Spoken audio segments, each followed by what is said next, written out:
Douglas Bickford. It is the 14th of June 2021. Think big, you are more capable than you know. Never, never, never give up. I'd rather be hated for who I am than loved for who I am not. And your attitude determines your direction. That's just some of the positive affirmations I have in my house. Those just happen to be on a wall right behind me there. This is the dining room. In fact, I'm sitting at the dining room table, and this is my, I don't know what you call those things. Anyway, and it goes out, and then the window, the front street, and the sidewalk is right there. This is my 100-year-old beautiful house. Okay, it's got all the original molding on the top of the ceilings. It's got rounded ceilings. It's got the original architecture from over 100 years ago. This house is 104 years old or something like that. It was built in 1917, 1917. And I paid cash for my house because I left a toxic relationship of 3.5 years. I married a narcissist, sociopath,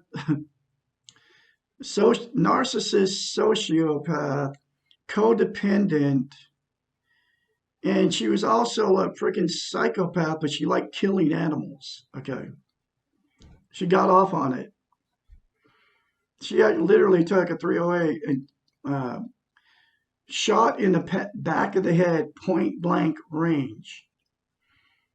Goats, 3 of them, the very first year we were married. That was like in October of 17. And I started getting woke up to what she was. That was just one of the ways it's like, and then it wasn't that bad until she laughed about it with her friend. Oh, they splattered their heads all over the place. And I was like, I cringed. I was like, you're laughing about it. And her friend was over there. And her friend, her name was Kathy. And she was there when she did it. I was at work, okay, on a hot dog cart. And then her friend came over and they were drinking, okay. Well, I started drinking too, right? And then they started drinking, and then that's when she was laughing about killing, what their heads did when she shot them with a 308 in the back of the head. 3 of them. And they were like 6 months old. That started waking me up to what I had married into. And then that nightmare just got worse after that. It was like unreal. Anyway, so I got out of it. The Great Spirit, who I call God, got me out of it. In November 2nd, 2020, I absolutely left because she threatened to kill my cat. She'd already killed 2 of my cats. One she shot, which didn't even, I should have known. And not because of my low self-esteem, I let her do it. Okay. One she shot in the back of the head with a 22. The other one she let go out at night. I refuse to let my cats go out at night. Okay. And I told her that when I moved there. And then she got all mad at me because I was like, no, they're not going out at night. And then I wanted to save the relationship, so I let her do it. And just like I let her do, I want to save the relationship, so I let her kill my cat with a 22. But I have let go and love of that nightmare I was in. She seriously needs mental. She's like, she's mentally ill, okay, because of her low self-esteem. But I got into the relationship because I had no self-esteem. Now, what I've learned in the last 8 months almost, and it's out of a book. It's called The Portable Therapist by Susanna McMahon. She's a psychiatrist. She got a doctorate in psychology. And the one simple concept in the book, The Portable Therapist, which is in the link in the description, in a link in the description of this video, you can get the book. I highly suggest you get the book.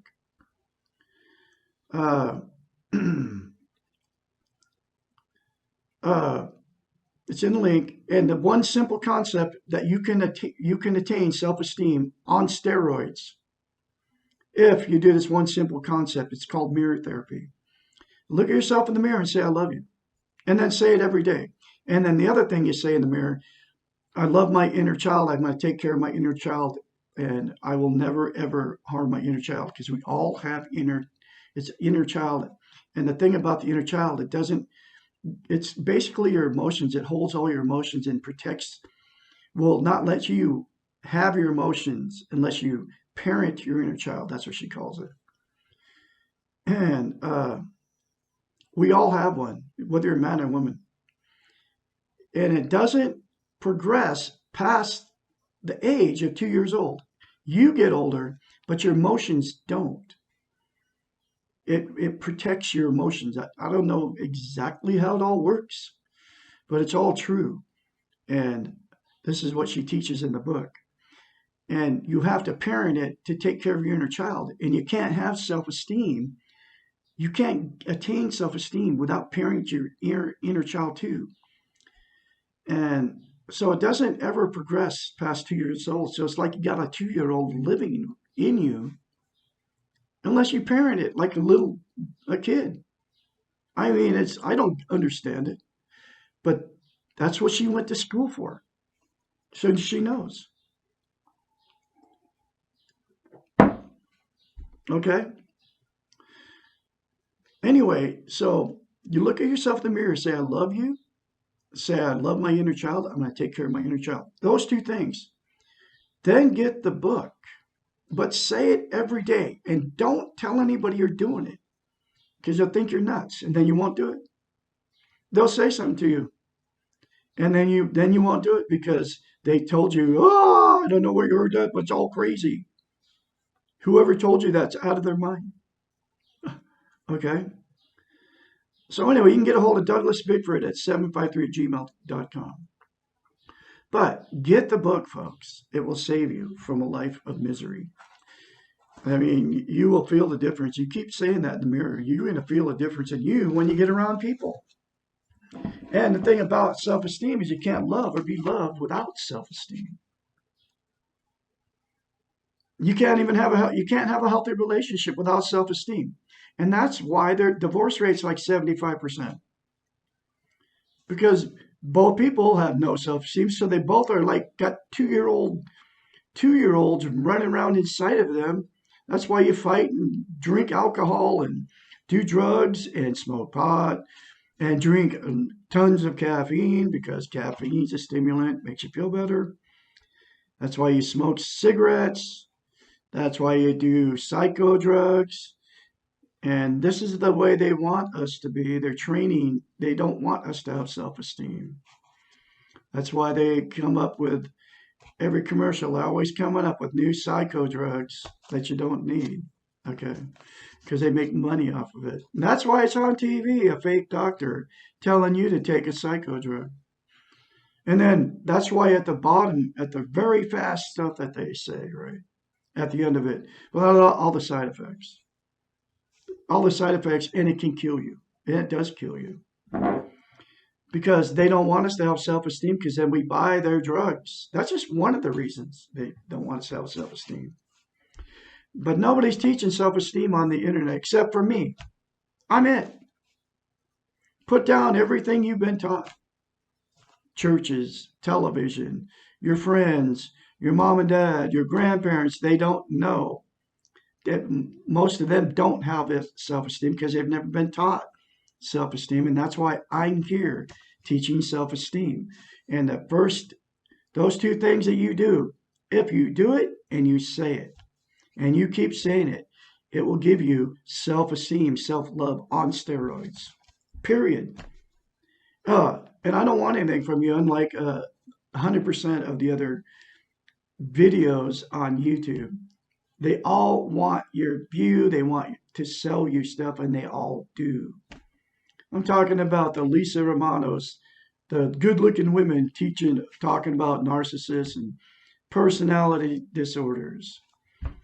And they got hundreds of thousands of subscribers, plus hundreds of thousands, if not millions of views. Lisa Romano, Terry Cole, and the so-called, she's not even a doctor, it's a fake, she's lying. Dr. Romani, right? If she was a doctor, she wouldn't be on YouTube talking about narcissists. Okay.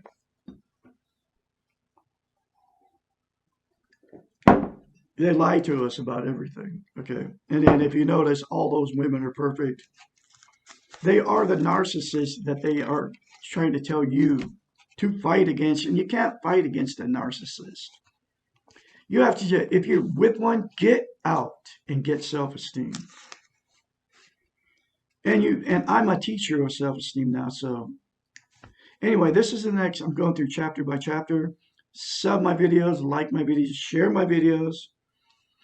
Going through chapter by chapter and continue to watch me if you want to learn self-esteem and how to keep it, how to get it. But get the book, The Portable Therapist, in the link. Read this book for yourself. You'll see what I'm talking about. Why do I hate? This is chapter 78.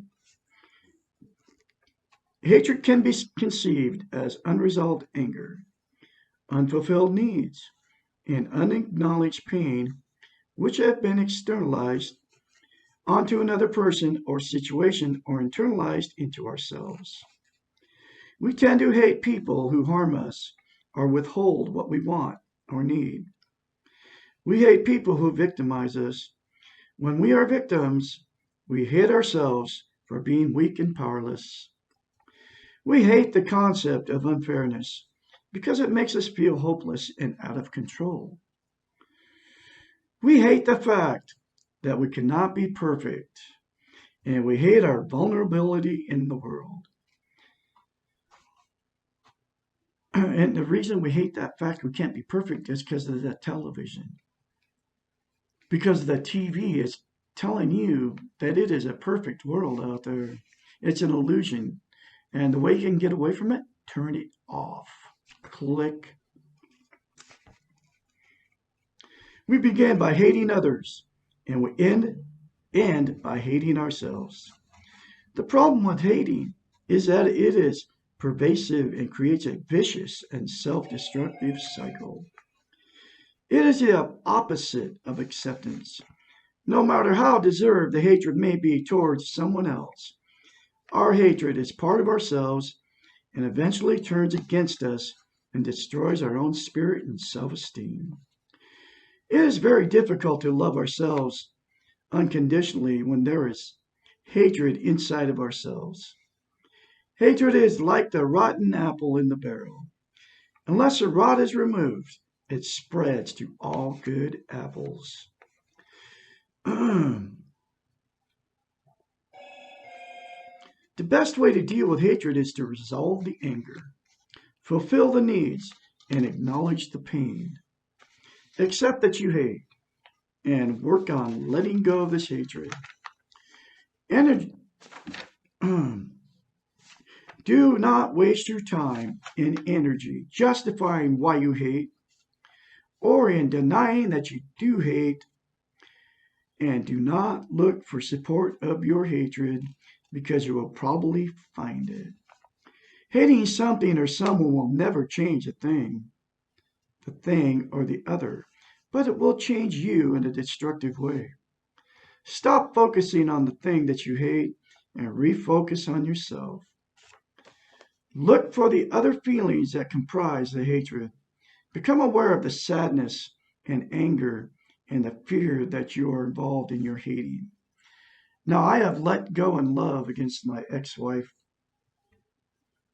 and I've said it daily. I let go in love of everything, all of everything that's happened to me in my past 65 years. From this moment forward, I have let go in love against all the bad that people have done to me over the over the years. And there's been a lot of it because I never had self-esteem, so I was always attracted to people that don't love me and just try to destroy me. All 4 marriages. Okay. I have self-esteem now, self-love because of this book and because of that one simple concept that saying I love you in the mirror and saying I love my inner child. So you got to let go of the hate, folks. It doesn't do any good. But if you're in a toxic relationship right now, get out and get self-esteem. I kid you not. It'll never end. Fix yourself like I have fixed myself. Anyway, look for the other feelings that comprise the hatred. Become aware of the sadness and the anger and the fear that are involved in your hating. Acknowledge these feelings, but do not try to control them. Remember, you cannot control your feelings, but you can control how you express them or act on them.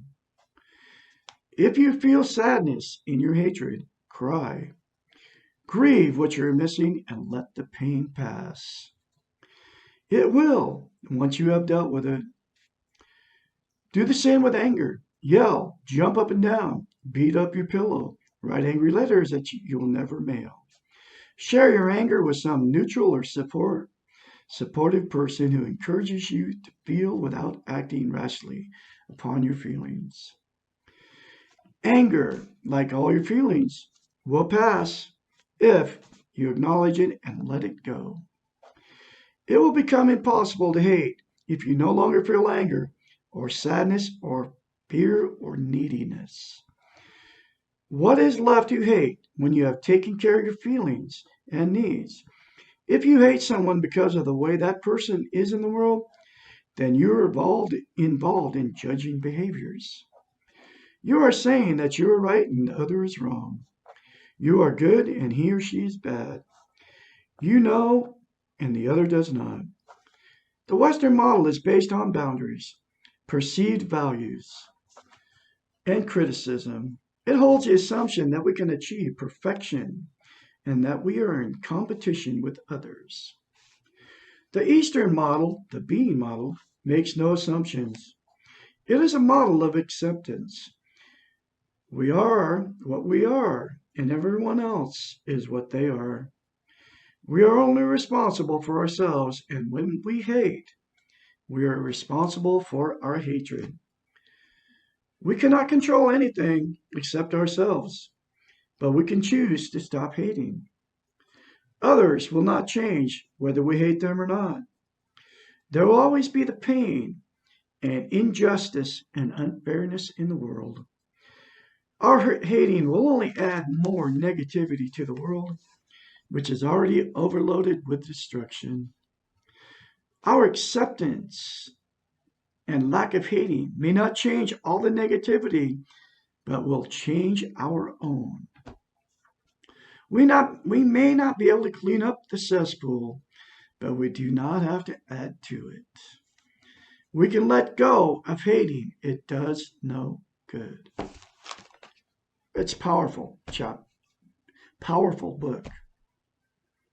I mean, this book will change you. I'm getting goosebumps because this book is so powerful. I believe it was written. She was inspired to write it by God. I really do. Because if you do the two little simple things and you keep at it and keep saying it, I'm telling you, when you get around people, you're going to feel a difference. Because we're here. That's like one of the main reasons we're on planet Earth is to have social, they call it social interest. You have to have self-esteem, self-love before you can have social relationships with other people and love relationships, romantic relationships.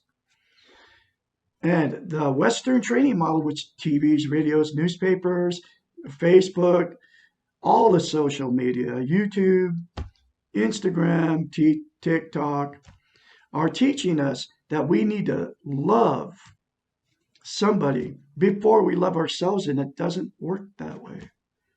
I don't know why it's like that. That's the way it is. That's one of those things that maybe I'll find out later when I die. I don't have no idea. But I know we are all connected. Never, never give up saying I love you and I love my inner child in the mirror. Say it more than once. The more you say it, the more you'll believe it and the more you'll feel it. And your attitude determines your direction. And I'd rather be hated for who I am than loved for who I am not. Douglas Bickford, have more later for you. All have a great day out there. DouglasBickford753 at gmail.com for anybody that wants to contact me.